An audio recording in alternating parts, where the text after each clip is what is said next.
Hi, I'm back down the garage, as you can probably guess, because, well, it's clearly not going to be my living room, is it? What have we got up to? Well, I spent an evening yesterday and I've got a cold, I'm feeling miserable and tired and everything else. Just basically jacking the car up, so it's up on axle stands. You can probably just about see that it's up in the air. I need to start screwing bits and pieces out, partly because I need to get the engine out to get the bits to complete the other engine, and partly well, entirely because I need to get the thing stripped out so I can paint it. A few thoughts. Firstly, I thought I was going to take the manifold out, but I can't do that because that anti-roll bar's in the way down there. And if I do, it's going to clonk it. And if I clonk it, I've got to paint it again. I don't really fancy doing that. So I thought originally I could probably wiggle it around it or come out through the top. And I forgot that the back part of this manifold is, well, it's basically ends up somewhere down there, so it's far too long for to do that with. So I'm hoping I'll be able to get it out without having to drop the engine to do it, but of course the engine has got to be dropped. But I want to take a look at it, check it's not leaking or anything from the flexi, which is damaged from grinding along a few bits and pieces, and I want to heat wrap it and prepare the heat shield to go on top, so I need to do that, get that part. I've decided what I need to do next really is to drop the anti-roll bar, drop the suspension, and yeah, so get the whole bit off down there ready. Drive shaft, I don't really want to take the drive shafts off the back of the hubs because they're already all bolted together and all the bearings are in there. I don't want them to fall apart in storage and all the rest of it. So a couple of options. I can either undo the CV boot, pull out the cup, which means I can leave the oil in the gearbox, which is what I did last time. It risks getting the inside of the cups dirty. Probably still the best option, to be completely honest, not sure. Or I can of course pop the drive shafts out and then just refill the gearbox with oil, which is perhaps not a bad shout because it's been in there for 10 years, so it's not going to hurt it.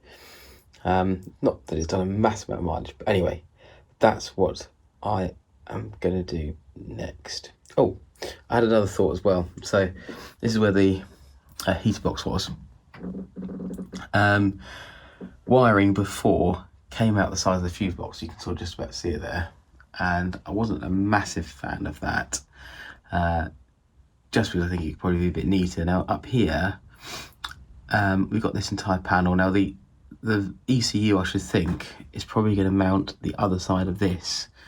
So it's likely to be inside the glove box, inside the car. Although of course I could mount it inside the engine bay, I guess.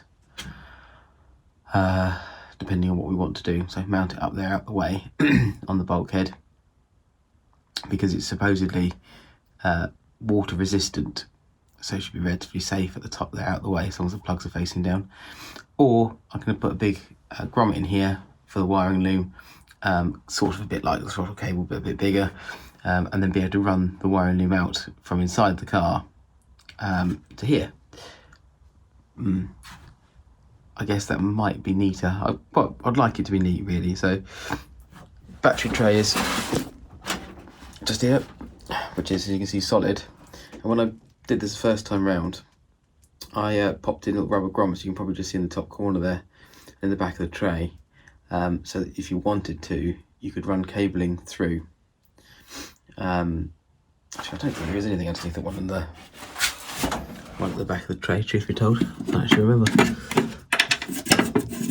No, I'm not quite sure why that's there. Weird. Anyway, it's all solid, but this rubber grommet here does go through to the car. So the idea was originally I was going to run some auxiliary bits and pieces inside the car, and that was just an easy way of being able to do it neatly to the back of the battery. But there's one there, there's one in the wing at the side here as well, so you could run bits and pieces through to the front if you needed to, save having to run cable all the way around. And you may or may not have noticed that the cabling doesn't run on the inside of the inner wings, which is pretty common for these, and that's because when I did this before, don't know what I've done to that, damaged that somehow. All the bits and pieces down here, this is filthy in here, I basically plugged and ran the cabling inside the inner wings because I thought it looked neater. I guess it kind of does.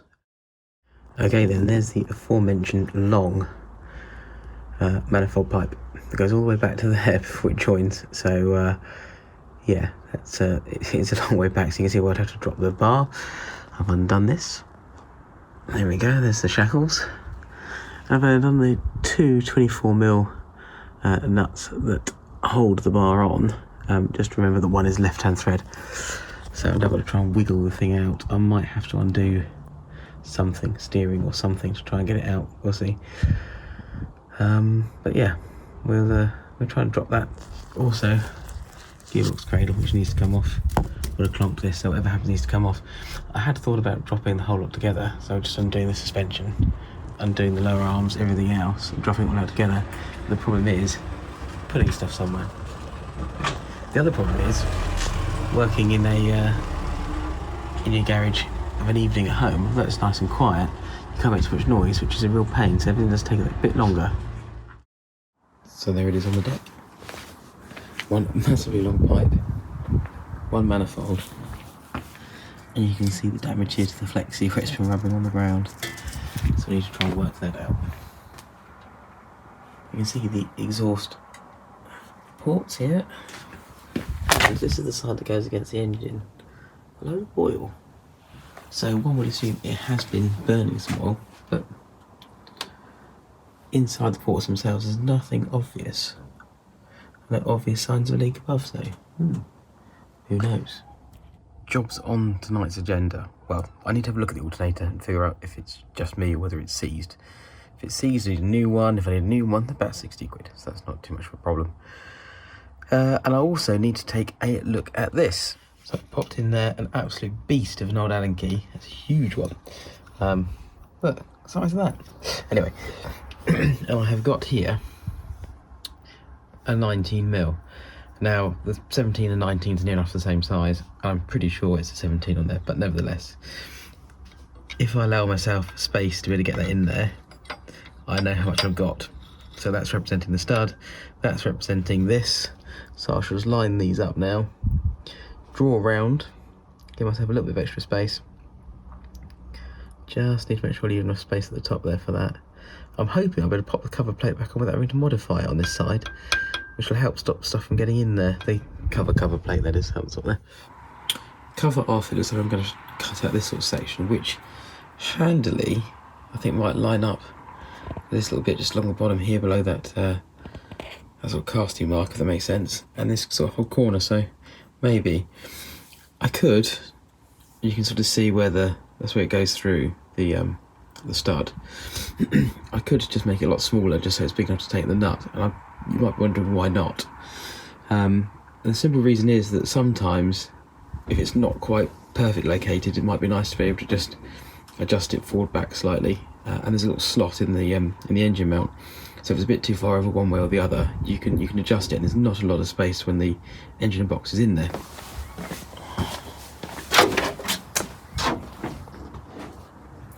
So appreciating the fact that it is slightly different, you can see the end of the gearbox, and there's, well, not enough space for me to get my hand down there, and you can see that's the water pump pulley there. Again, not a lot of space for anything.